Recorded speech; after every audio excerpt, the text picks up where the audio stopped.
Hi everyone, welcome back to the Navigant Credit Union Broadcast Center. I'm GoLocal News Editor Kate Nagel. Thanks for tuning in for the continued coverage throughout the day on GoLocal of this primary election. Josh Fenton was up at 3 o'clock with State Rep John Lombardi, former U.S. Congressman Bob Weygand. Now we're going down to Virginia. Jennifer Lawless at the University of Virginia, thanks for joining us today. Of course. Last week of primaries, and here we are smack dab in the middle after New Hampshire and sandwiched between New York, and I'll refrain from making any bagel jokes. Let's talk a little bit about New Hampshire. Any surprises? Generally, no. I mean, New Hampshire has been one of these states where, especially the 1st congressional district, but even sometimes the 2nd congressional district, are bellwethers and genuinely swing districts. But in a case of a blue wave, the Democrats see higher turnout and will likely win in the general election. That's what we saw yesterday. The enthusiasm was on the Democratic side. In the 2nd congressional district, there wasn't even a primary, but there's a lot of enthusiasm behind Annie Kuster. So, I think that's good news for the Democrats in November. Here we are. It is 4:15 on Wednesday afternoon, and we've been tracking numbers here in Rhode Island today. And compared to 14, so primary to primary, the numbers look to be significantly lower than that race. Does that surprise you? It surprises me in that there's more enthusiasm generally this time around in primaries, especially on the Democratic side of the aisle, because there's more competition. It doesn't surprise me because the weather is absolutely awful. And we know that no matter how much enthusiasm there might be behind a campaign, rain makes people stay home. This might be a situation where the margin is predicted, probably not the outcome, but the margin is predicted by precipitation. So we'll see. We've been catching up with candidates throughout the day, and obviously the polls close at 8, and we'll have more coverage here. Let's talk about the Republican side of things. We caught up with Mayor Fung as he was casting his ballot. He's got primary opponents on the GOP side. Now, he responded to a statement made by Governor Raimondo today that if she wasn't reelected, she believes Rhode Island will lose jobs. Now, he took affront with that and made the point that he would emulate more of a Charlie Baker style administration as up in Mass. I mean, apples and oranges, apples and apples. Can Rhode Island really sort of turn the switch and replicate the sort of the Massachusetts tiger? Well, the thing that's really interesting about Charlie Baker is that he has one of the highest popularity ratings across the country and one of the biggest disconnects in terms of party with his overall constituents. So it is appropriate for Mayor Fung to make that comparison. It's unclear if he could be as successful doing it, but that's sort of what the goal would be, where the mayor, in this case, would try as governor to be incredibly likable and work with people on the other side of the aisle to bring about, more economic development. I was struck by Gina Raimondo's comment because it's a little bit of a scare tactic. And it's pretty blatant in terms of, look, if you don't do this, then X will happen. We don't know what will actually happen. And so, I just think it's in some ways cheap talk, and it opens up the ability of the mayor to come out and say, look, here's what I'm going to do, A, B, and C, when otherwise people might not have been thinking about that in the first place. That is true. It was a tit for tat, if you will. Let's talk a little bit, if you can. I just want to ask you about the mayoral race here in Providence. Now, Mayor Jorge Elorza has a couple of Democratic primary challengers. If he is to emerge from the primary and there's an announced candidate, an independent, Dee Dee Whitman, who announced the other week that she's putting $500,000 into her run for mayor, should voters really, or just pundits, Rhode Islanders in general, be taking a look to see how much, if Elorza does emerge, that he wins by? Is that a factor? It's hard to know. I mean, it's a factor. It's always a factor in Rhode Island because of the open primary and the fact that independents or unaffiliated voters can choose to vote either in the Democratic or the Republican primary, which means that they don't have to necessarily embrace one of the two parties. And that independent spirit allows them to say, oh, well, maybe we won't vote for the Democrat in November. The reality, though, is that they almost always vote for the Democrat in November. So, I think there's a chance that the race at the general level could be somewhat competitive, but I really think this is a situation where the primary is the contest. And of course, we're keeping an eye on the General Assembly races to see, especially on the progressive side of things. And let's talk about state legislatures. What in general in the states that are in play have we been seeing?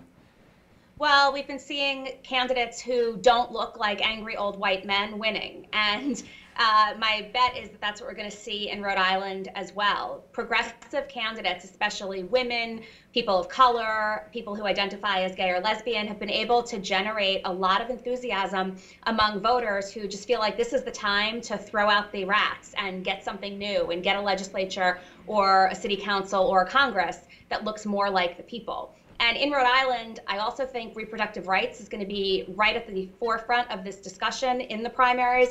There are a lot of Democrats who do not support a woman's right to choose. And if Kavanaugh is confirmed to the Supreme Court and Roe versus Wade is ultimately overturned, Rhode Island is one of those states that has laws on the books that will basically make abortion illegal. And so that gives the progressive candidates in the Democratic primaries this time around additional fuel and ammunition to say, vote for me because, reproductive rights depend on it. Well, this time next week, the dust will have settled and we'll ostensibly know the outcome of the primaries here. But let's talk a little bit about New York. What are we keeping an eye on tomorrow? Well, beyond bagels? Beyond bagels. I think New York, it really comes down to enthusiasm and turnout. There are pretty competitive races among Democrats, and the state, for the most part, is Democratic. It's hard to imagine in this day and age a Republican winning. But, some of these progressive candidates make it more possible for a Republican to emerge as victorious in the general election if they seem like they don't necessarily have the gravitas or the background that they would need. And so, the margins by which some of these progressives win, the margins by which the establishment versus the sort of the people that don't feel like they've been embraced by the establishment succeed, I think will tell us a lot about what to expect in November. So we're keeping an eye here on the elections. There'll be coverage throughout the evening. We've got former Senator and Governor Lincoln Chafee here in the studio, and others will be breaking down the races, and I'm sure we'll be talking about that next week. But while we have you, Jennifer, inside the Beltway, let's talk a little bit about what's going on with Trump. Let's talk about Bob Woodward and Rob Porter. Well, first of all, I have to say that I have been absolutely struck by the fact that the White House is willing to pretty much say they are engaged in a witch hunt. And they're so obsessed with who wrote the anonymous letter. They're so obsessed with whether Porter or Kelly or anybody else actually gave the statements to Bob Woodward that he claims, that they're losing sight of the fact that these statements are pretty damning in regard to whether the White House is able to function. And so there has not been that much of a denial in terms of the substantive commentary. It's more about the leak and why somebody shouldn't have done this. And that is striking to me. And so, the more time that they spend trying to identify who the rat is, the more they're actually allowing the narrative to be that the White House is totally dysfunctional. And clearly the statements made by the president that he thinks the Department of Justice might have some grounds to investigate who that writer was. It seems par for the course, though, with his how he approaches the press. Right. So it seems par for the course also in terms of how he approaches the Justice Department, which is his own cadre of lawyers who are out to support him.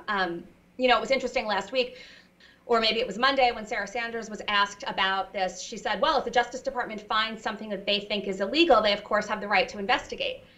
Well, that's true, except if the president is basically pushing them to find something illegal, then that's a conflict of interest. And it's certainly not the first conflict of interest we've seen. It's one more in a long line of examples of Donald Trump thinking that Jeff Sessions and the Justice Department are at his beck and call. Let's talk, it's raining here in Providence. We've talked about the impact of the weather on the election today, but obviously what's grabbing national news is Hurricane Florence battling towards the Carolinas. And they're already putting that dollar tag on what they think that the estimated damage will cost. Obviously, a lot of states look to federal aid when this is the case. There's always been a little politics in play when it comes to federal aid. Do you anticipate Washington will have an open checkbook? But we're seeing astronomical debt. Probably an open checkbook. Remember that in the past, regardless of whether the president was Democrat or Republican, the amount of money that the states need have generally been extended. Chris Christie got into a lot of hot water, for example, for embracing Barack Obama right before the 2012 re-election campaign, when he gave New Jersey when he supported New Jersey getting the federal funds that they needed to clean up after a storm. And so my sense is that the money will be there. How we actually pay for it will be a discussion that comes later that will certainly be politically charged.